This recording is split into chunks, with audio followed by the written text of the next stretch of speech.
Welcome to solitude education. My name is Aamir Raza and आज की इस वीडियो में हम जो चीज़ डिस्कस करने वाले हैं वो है आईएस कोड, यानी कि इंडियन स्टैंडर्ड कोड। अब जो सबसे पहले आपके दिमाग में जो बात आएगी वो आएगी कि इंडियन स्टैंडर्ड कोड होता क्या है एक्चुअली में। तो हमारी इंडिया में एक नेशनल स्टैंडर्ड बॉडी करके एक ऑर्गेनाइजेशन है जो कि इंडिया में होने वाली मैन्युफैक्चर होने वाली, डिज़ाइन होने वाली, कंस्ट्रक्शन होने वाली हर एक चीज़ पे नज़र रखती है और उसके क्वालिटी से लेकर स्टैंडर्ड तक हर एक चीज़ को डिसाइड करती है। तो उन लोगों ने ही जब हम बहुत सारी चीज़ों को डिज़ाइन करना हुआ या किसी भी एलिमेंट को डिज़ाइन करना हुआ, कंस्ट्रक्शन करना हुआ या किसी भी चीज़ के टेस्ट करना हुआ, इन सब को परफॉर्म करने के लिए या इन सब को डिज़ाइन या कंस्ट्रक्शन करने के लिए, किसी भी काम को करने के लिए जो ब्यूरो ऑफ इंडियन स्टैंडर्ड है, इन्होंने कुछ स्टैंडर्ड सेट किए कि अगर ये चीज़ डिज़ाइन कर रहे हैं, अगर हम बीम डिज़ाइन कर रहे हैं तो उसकी जो ब्रेथ होगी वो मिनिमम 9 इंच होगी। तो इन जैसे स्टैंडर्ड को सेट करने के लिए और डिज़ाइन की क्राइटेरिया को फिक्स रखने के लिए, सेट रखने के लिए, ताकि वो ड्यूरेबल हो, इकोनॉमिकल हो और हर हिसाब से, हर लहजे से हमारा बेटर हो। तो इस चीज़ को सेट करने के लिए ब्यूरो ऑफ इंडियन स्टैंडर्ड ने बहुत सारे कोड्स दिए, उसी को इंडियन स्टैंडर्ड कोड कहते हैं। ये अलग अलग कंट्री में अलग अलग आते हैं। जैसे अमेरिका में अमेरिकन कोड चलता है अमेरिकन सोसाइटी के लिए, उसके बाद कनाडा में कैनेडियन सोसाइटी के लिए चलता है, चाइना में चाइनीज़ के हिसाब से चलता है। वैसे इंडिया में ब्यूरो ऑफ इंडियन स्टैंडर्ड ने इंडियन स्टैंडर्ड कोड दिया है जिसको आईएस कोड कहते हैं। इसमें बहुत सारे कोड्स है, सिविल इंजीनियर में कोड, इंजीनियरिंग में कोड्स है, उसके बाद मैकेनिकल में भी कोड्स है, हर जगह कोड्स है। तो एक जो चीज़ जो सबसे इंपॉर्टेंट है कि आखिर आईएस कोड इतना इंपॉर्टेंट क्यों है। तो सबसे पहले अगर बात करें आईएस कोड इतना इंपॉर्टेंट क्यों है, तो उसका जवाब मैंने जैसा आपको बताया कि हम किसी भी एलिमेंट को डिज़ाइन कर रहे हैं तो हम अंदाजे से कर सकते हैं, ठीक है, लेकिन क्या पता वो फेल हो जाए। तो बहुत सारे साइंटिस्ट ने जो अपना टेस्ट था वो परफॉर्म किया किसी भी एलिमेंट के ऊपर उस टाइम पे, या आज भी कर रहे हैं। उसके बाद वो सक्सेसफुल होते हैं या फेल होते हैं, उसको एनालाइज करके फिर से जो रिजल्ट आया उसको पुट करते हैं आईएस कोड में। जैसा कि हम डिज़ाइन करते टाइम देखते हैं कि जो कॉलम है, कॉलम में 6% से ज़्यादा हमारी जो स्टील है वो नहीं होगी, ये हम कॉलम के डिज़ाइन में देखते हैं। वैसे ही जो बीम्स है, वैसे ही और भी अदर एलिमेंट्स है हमारे सिविल इंजीनियरिंग के फील्ड में, वो सब हम आईएस कोड में देखेंगे तो वहां पे मेंशन रहता है कि कौन सी चीज कितनी आएगी, मिनिमम कितनी आएगी, मैक्सिमम कितनी आएगी। जैसे कि कॉलम में होता है कि मिनिमम हमें 12 mm का जो बार है वो पुट करना होता है, ये आईएस कोड में मेंशन होता है क्लियरली। अगर यहाँ पे हम 12 की जगह 8 लेंगे या 6 लेंगे तो वो कॉलम हमारा फेल हो जाएगा, कोलैप्स हो जाएगा, किसी भी तरीके से फेल होगा तो हमारी पूरी की पूरी जो स्ट्रक्चर है वो कोलैप्स हो जाएगी। इन सब चीजों के ऊपर परफॉर्म किया गया, टेस्ट किया गया है पास्ट में। उसके बाद आईएस कोड ने डिसाइड करके उस स्टैंडर्ड को अपने कोड्स में प्रोवाइड किया, अलग अलग प्रोविजन में, तो क्लॉज में। उन सब चीज़ों को हम आज पढ़ते हैं और उसको इम्प्लीमेंट करते हैं हमारे साइट्स पे। इन सभी कोडों को जानने के लिए, इन सभी चीज़ों को ही जानने के लिए आगे हम आईएस कोड पढ़ते हैं सिविल इंजीनियरिंग में, जो कि हमें हेल्प करती है कि जो भी हम स्ट्रक्चर डिज़ाइन कर रहे हैं, बिल्ड कर रहे हैं, वो फेल ना हो, कोलैप्स ना हो किसी भी तरीके से। तो अब कोलैप्स होगा तो हमारी इकोनॉमी पे इफेक्ट होगी, हमारी जो प्राइस है, जो कॉस्ट है वो इंक्रीज हो जाएगी, लाइफ थ्रेटनिंग होती है जब कोई भी प्रोजेक्ट सिविल इंजीनियरिंग में फेल होता है। तो जैसे ब्रिजेस गिर जाते हैं कई बार डैमेज होके, तो इन सब चीज़ों में बहुत सारी लाइफ्स की भी दिक्कत होती है, पॉल्यूशन भी होता है और साथ साथ ही हमारी इकोनॉमी पे भी इफेक्ट आती है बहुत ज़्यादा। इन सब चीज़ों को रोकने के लिए आपको अच्छे से आईएस कोड आना ही चाहिए, ये तो बात फिक्स है। अब इसके बाद आगे बढ़ते हैं कि कौन कौन सी आईएस कोड सिविल इंजीनियरिंग के फील्ड में आनी चाहिए। जैसे हम यहाँ सिविल इंजीनियरिंग की बात करेंगे तो सिविल इंजीनियरिंग के फील्ड में कौन कौन सी कोड आनी चाहिए, तो वैसे बहुत सारी कोड है सिविल इंजीनियरिंग के फील्ड में। आज जो मैं बताने वाला वो मेन कोड्स है कुछ जो आपको आने ही चाहिए। आप किसी भी साइट पे जा रहे हो या आप फ्रेशर हो या फिर आप पढ़ रहे हो कॉलेज में, डजेंट मैटर, आपको ये चीज़ आनी चाहिए। आप ये कभी नहीं कह सकते हो इंटरव्यू में जाके कि आपके जो कॉलेज थे, कॉलेज में आपको नहीं पढ़ाया गया। ये इंटरव्यूअर को नहीं सुनना होता है, इंटरव्यू को ये जानना होता है कि आपको ये चीज़ आती है या नहीं आती है। आपको पढ़ाया गया कॉलेज में, नहीं पढ़ाया गया उसको मतलब नहीं है। तो इन्हीं सब चीज़ों के बारे में हम आज डिस्कस करने वाले हैं। अब जो मैं कोड बताऊंगा उसमें से कुछ चीज़ें मैं आपको यहीं पे बता दूंगा कि वो चीज़ें यहाँ पे है, लिखी जाएगी, और कुछ चीज़ें जो ऐसी होगी वो आपको कोड खोल के पढ़नी होगी। अब इन फ्यूचर अगर इस वीडियो पर रिस्पॉन्स बहुत अच्छा आता है तो मैं उस कोड को एक्सप्लेन करूंगा डिटेल में, तो वो चीज़ आपको ध्यान रखनी है। अब आगे बढ़ते हैं। तो जो सबसे पहला आईएस कोड आता है वो आता है आईएस 456/2000। ये कोड मेनली होता है डिज़ाइन फॉर आरसीसी मेंबर के लिए, आरसीसी मेंबर कह लो या कंक्रीट डिज़ाइन के लिए आता है ये कोड। अब कंक्रीट डिज़ाइन में आपको पता है कंक्रीट क्या होता है, सीमेंट सैंड फाइन एग्रीगेट और cement fine aggregate, coarse aggregate और वाटर का मिक्सर होता है हमारा कंक्रीट। तो कंक्रीट को डिज़ाइन करने के लिए आईएस कोड यूज़ होता है। इसमें कंक्रीट के एलिमेंट्स में बीम कॉलम के डिज़ाइन के बारे में भी काफ़ी कुछ दिया गया है। जैसा कि मैंने आपको बोला था 6% से ज़्यादा नहीं होना चाहिए, 6 या 8% है ऐसा ही कुछ, उससे ज़्यादा कॉलम में नहीं होना चाहिए स्टील, वो सब भी IS कोड में आता है। उसके बाद कितने mm का लेना है, कब लेना है, कितने आएंगे, वो सारा कुछ IS कोड में मिलेगा इसी में, ये आप जानते हो। तो इसमें ये जो फर्स्ट ऑफ ऑल जो पब्लिश हुआ था वो हुआ था 1953 में। इसके बाद एक जो कोड आता है उसमें कई बार कोड में होता है कि कुछ गलतियां हो जाती है, कुछ चीज़ें छूट जाती है, इनोवेशन होते रहता है, अलग अलग चीज़ों को लोग ढूंढते रहते हैं। तो जैसे जैसे सिविल इंजीनियरिंग के फील्ड में लोग आगे बढ़े, कंक्रीट में आगे बढ़े, वैसे वैसे इस कोड के भी बहुत सारे रेफरेंडम आए, उसमें अपडेट्स आए। उसके बाद जो लास्ट अपडेट आया था वो 2000 में आया था, जो मेन अपडेट आया था। उसके बाद रेफरेंडम आते रहता है, जो लास्ट आया था 2010 में रेफरेंडम आया था। तो इस बात को ध्यान रखें।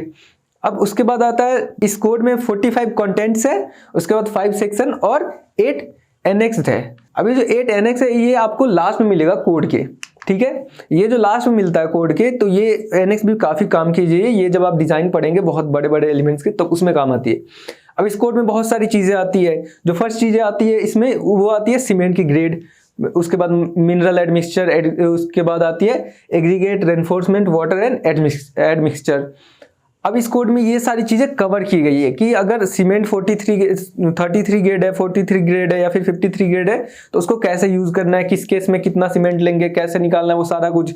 एडमिक्सचर के बारे में भी दिया गया है, कौन सा डालना है, कितना डालना है। उसके बाद एग्रीगेट के बारे में बताया गया है। तो ये सारी चीजें आई है इस कोड में। जो दूसरी चीज आती है वो आती है कंस्ट्रक्शन मटेरियल की स्ट्रेंथ, प्रॉपर्टी, बिहेवियर, टेस्टिंग और वर्कमैनशिप इंस्पेक्शन के बारे में। अब ये चीज इंपॉर्टेंट है थोड़ी सी।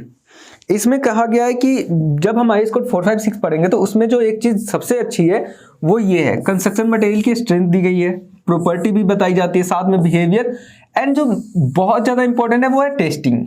टेस्टिंग जो भी कंस्ट्रक्शन मटेरियल्स है उसके ऊपर कैसे कैसे करनी है, कौन कौन सी करनी है, वो भी IS कोड में एक्सप्लेन की गई है।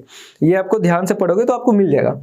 अब टेस्टिंग के बिना हम वैसे भी जब सिविल इंजीनियरिंग पढ़ते हैं तो प्रैक्टिकल में हमें टेस्ट करना होता है, तो वो 456 के हिसाब से हो जाएगा आपका। उसमें ब्रिक टेस्ट और concrete test, cement test, aggregate पे टेस्ट, वो सारा कुछ आता है।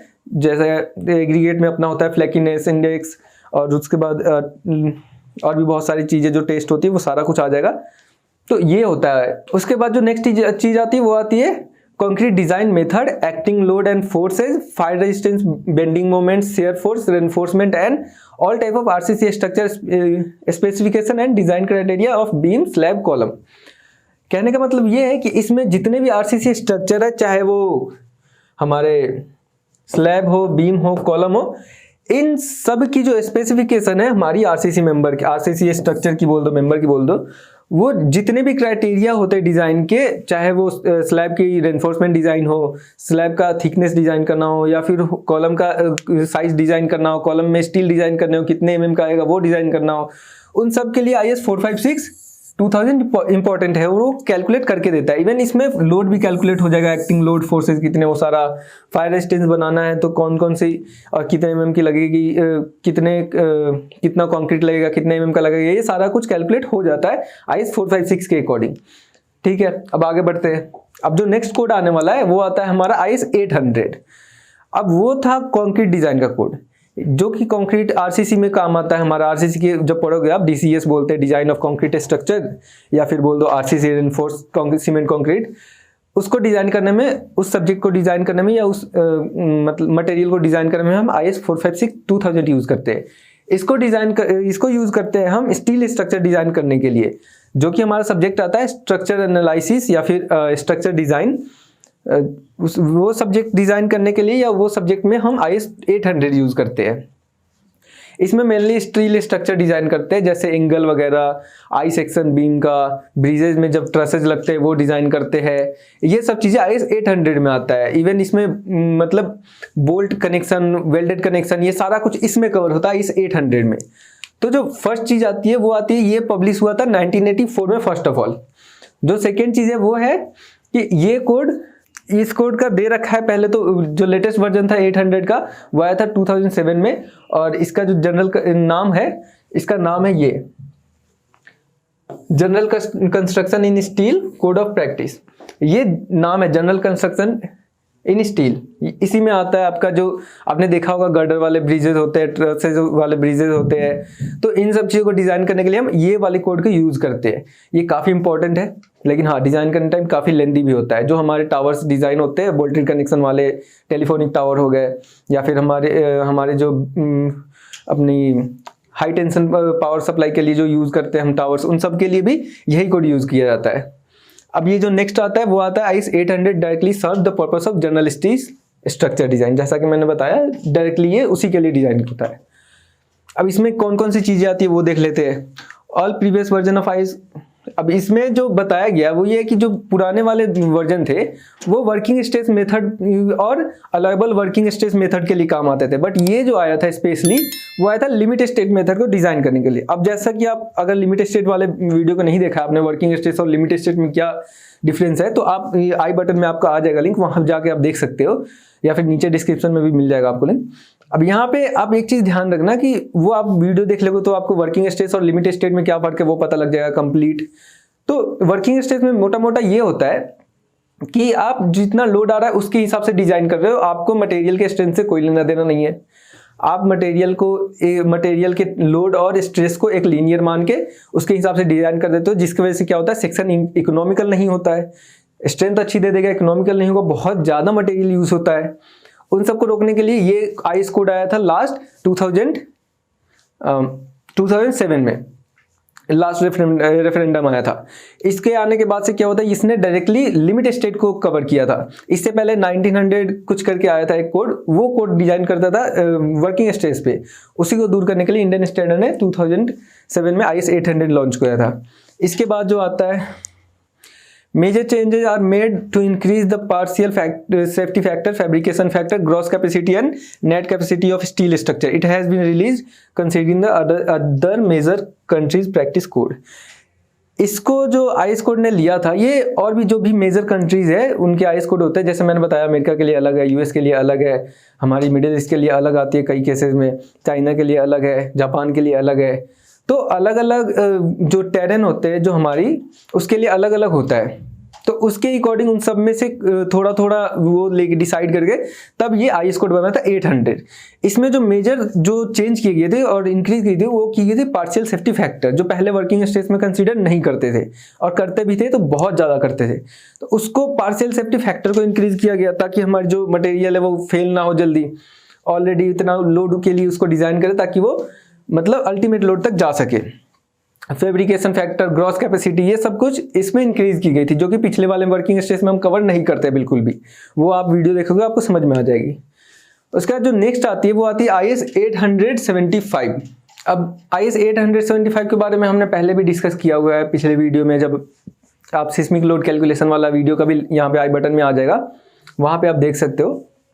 उसमें भी हमने डिस्कस किया था IS 875, IS 1893, इन सारे कोड्स के बारे में। इन कोड्स में ये काम आता है मेनली लोड कैलकुलेट करने के लिए। इस कोड में भी आते हैं। अब देखो, ये फर्स्ट रिलीज हुआ था इंट्रोड्यूस्ड इन 1987 और इसका जो लास्ट रेफरेंडम आया था वो आया था 2007 में।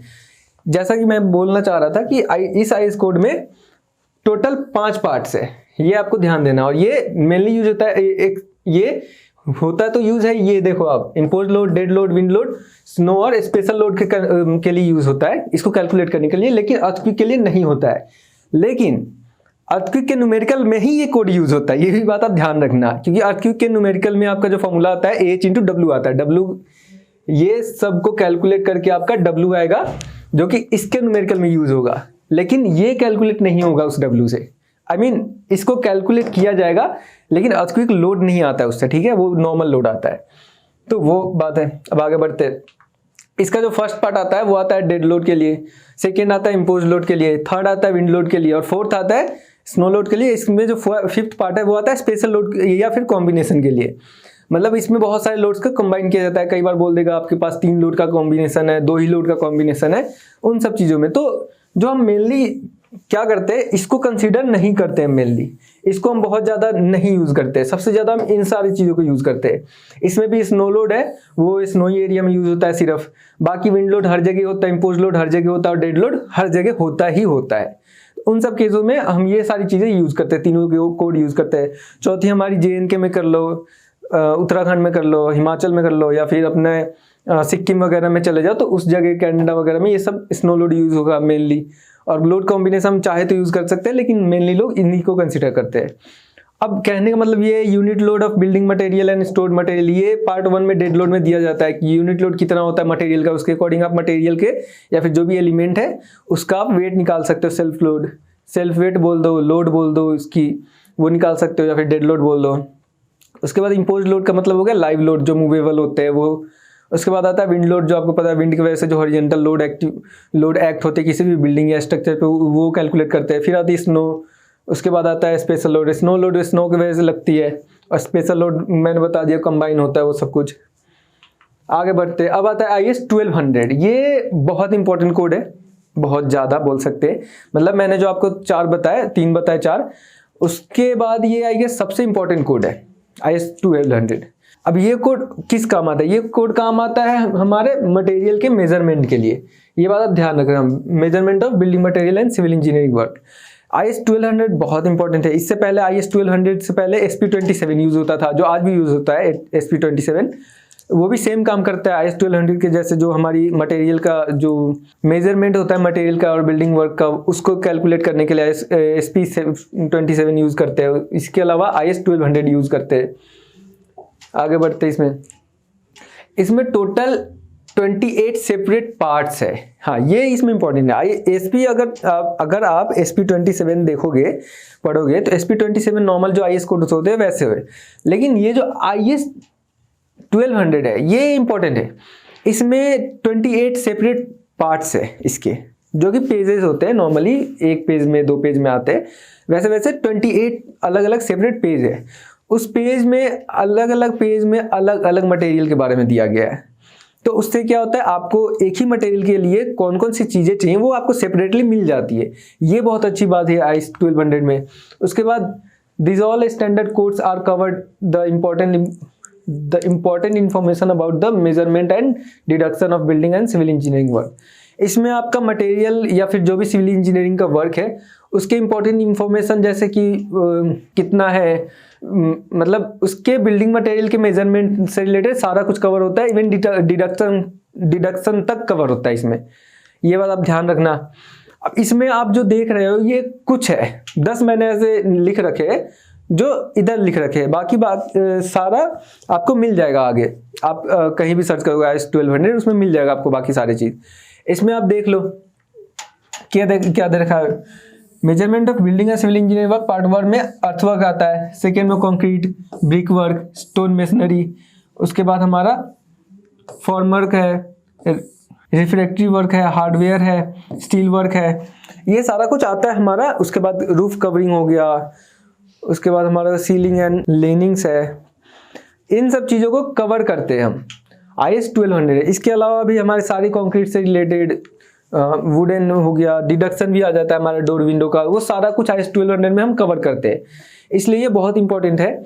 SP27 भी आप एक बार को कंसीडर कर सकते हो, लेकिन मेरे हिसाब से ये ज़्यादा सेपरेट होने की वजह से मुझे ज़्यादा पसंद है, क्योंकि इसमें हमें सेपरेट एक एक चीज़ का सेपरेट मिल जाता है। SP27 भी आप देखोगे तो वो SP27 नॉर्मली एस्टिमेशन के केस में आपको ज़्यादा बेटर लगेगा। एस्टिमेशन के केस में SP27 काफ़ी अच्छा काम करता है, लेकिन बाकी सारी चीज़ों में ये बहुत बेटर है। ठीक है, इसके बाद आता है हमारा IS 4926। ये कोड सबसे पहली बात तो आया था 1968 में। दूसरी बात ये है क्या, IS 4926 सॉरी। ये कोड है रेडी मिक्स कंक्रीट का, जो कि नहीं पढ़ाया जाता है हमें कहीं भी ऑब्वियसली। अब IS 4926 में क्या है, रेडी मिक्स कंक्रीट के कैसे बनाना है, कि किस किस टाइप से बन सकता है, कौन कौन सी बन सकती है, वो सारा कुछ इंक्लूड है। टेस्टिंग वगैरह से लेके सब कुछ प्रपोर्शन तक इंक्लूडेड है। अभी इसमें देख लो आप, this standard cover the requirement of the production and supply of ready mix concrete. It does not cover the placing, compaction, curing और protection of concrete after delivery. कहने का मतलब ये है कि ये जो IS कोड है वो हमारे कंक्रीट के प्रोडक्शन एंड सप्लाई, जो रेडी मिक्स कंक्रीट होता है, उसको कवर करता है। डिलीवरी देने के बाद उस कंक्रीट के प्लेसिंग, कॉम्पेक्शन, क्यूरिंग, प्रोटेक्शन, इन सब चीज़ों की कोई भी इसमें कवरेज नहीं है, कोई भी चीज को कवर नहीं करता है। ये किसको कवर करता है? सिर्फ वो करता है इसके प्रोडक्शन को और सप्लाई को। अब ये कोई कह दे कि हमने आईएस कोड पढ़ के प्लेसिंग के लिए हमने पंप लगा दिया और हमने कंक्रीट बनाया था नॉर्मल प्लेसिंग का, तो पंप लगाओगे तो वो खराब होगा ही। इसलिए कोड ने पहले ही यहाँ पे क्या रखा है, ये कोड सिर्फ और सिर्फ प्रोडक्शन और सप्लाई के लिए, ना कि कंक्रीट के डिलीवरी के टाइम ऑफ प्लेसिंग वगैरह और वाइब्रेटिंग ये सब के लिए नहीं है ये कोड। तो ये बात आप ध्यान रखना कि ये जो 4926 है अभी जो सिविल इंजीनियरिंग के फील्ड में चल रहा है वो बहुत मुश्किल से जॉब, मतलब बहुत सारी चीज़ें हो रही है, लोगों को जॉब नहीं मिल रहा है, बहुत ज़्यादा दिक्कत हो रही है। इन सब चीज़ों को दूर करने के लिए आप ऐसे कोड्स पढ़ो और आप आज जो रेडीमिक्स कंक्रीट है, आरएमसी प्लांट्स होते हैं, उनमें भी जॉब कर सकते हो, क्रशर में भी कर सकते हो, इन सारी जगहों पे आप कर सकते हो, एक बार को कंसीडर कर सकते हो। आपका मन है अगर प्लांट में जाना है तो प्लांट में आप जा सकते हो, ऐसी कोई बड़ी बात नहीं है। अब ये कंक्रीट की इस चीज़ को कवर करता है। इसी में आपका आरएमसी प्लांट में जब आप ये कोड यूज़ करोगे, पढ़ोगे, तो आपको पता लगेगा कि किस किस टाइप के हमारे पास जो आरएमसी बनते हैं, किस किस टाइप के हमारे पास वो मिक्सर होते हैं, उसके बाद कितना मटेरियल डालना है, कौन सा डालना है, कितना रिटार्डर डालना होता है, ये सारा कुछ आपको उसमें कवर हो जाएगा। ठीक है, तो ये था आज का सेशन। इसके अलावा भी कुछ कोड्स होते हैं, मैं जानता हूँ, जो इम्पोर्टेंट है। तो आने वाले वीडियो में अगर इस वीडियो पर अच्छा रिस्पॉन्स आता है तो मैं इस वीडियो में बताएगा कोड्स के बारे में एक एक करके डिस्कस करूंगा, जिसमें आपको पेज नंबर और क्लोज में बताऊंगा कि इस क्लोज में, इस पेज नंबर पे आपको ये चीज़ें मिल जाएगी जो कि आपको डिज़ाइन में हेल्प करेगी बहुत ज़्यादा। इसके अलावा एक एक न्यूमेरिकल हो सके तो IS 456 पे मेरी ऑलरेडी न्यूमेरिकल चल रही है, 1893 पे चल रही है, 875 पे चल रही है, ये सब पे चल रही है। 875 का और IS 1893 का मिल जाएगा आपको सिस्मिक लोड कैलकुलेशन का हमारा वीडियो, जो आप चैनल पे देख सकते हो। इसके अलावा जो डेड लोड और बाकी सारे लोड्स के स्ट्रक्चर पे लोड्स आते हैं, कौन कौन से कोड्स आते हैं, उसकी आप वीडियो देख सकते हो।